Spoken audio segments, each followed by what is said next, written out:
പ്രിയമുള്ളവരെ, എല്ലാവർക്കും നമസ്കാരം. പലവട്ടം വീഴുമ്പോൾ നടക്കാൻ പഠിക്കും എന്നൊരു തത്വം നമ്മുടെ മനുഷ്യക്കുട്ടികൾക്ക് മാത്രം ബാധകമായ ഒരു കാര്യമാണ്.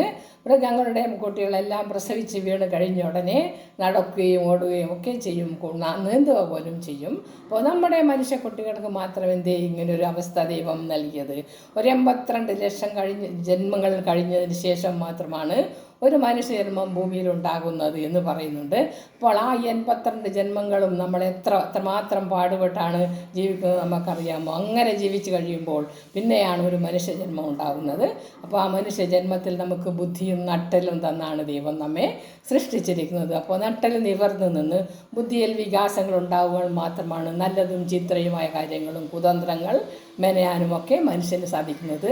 അപ്പോൾ അതുകൊണ്ട് നമ്മുടെ മനസ്സെപ്പോഴും ശാന്തമായിരിക്കണം. അപ്പോൾ മാത്രമാണ് ബുദ്ധി ഷാർപ്പാകുന്നത്. ഇത് രണ്ടും ഉണ്ടാകണമെങ്കിൽ നല്ലൊരു ശരീരം ഉണ്ടാവണം. നല്ലൊരു ശരീരത്തിൽ മാത്രമേ നല്ലൊരു ശാരീരം വളരുകയുള്ളൂ. അപ്പോൾ അങ്ങനെ വളർന്നു കഴിയുമ്പോഴാണ് നമ്മൾ എല്ലാ കാര്യങ്ങളും ചിന്തിക്കുകയും പ്രവർത്തിക്കുകയും എല്ലാം ചെയ്യുന്നത്. അതുകൊണ്ട് തന്നെ നമ്മളുടെ ബുദ്ധി മനസ്സ് ശാന്തമായിരിക്കുമ്പോൾ മാത്രമാണ് ബുദ്ധി ഷാർപ്പാകുന്നത്.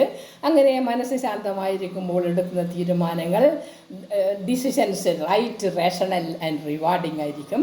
എപ്പോഴും നമ്മൾ മറന്നു പോവാതെ സൂക്ഷിക്കേണ്ട കാര്യമാണ് മനസ്സിനെ എപ്പോഴും ശാന്തമാക്കി വെക്കാൻ പരിശ്രമിക്കുക.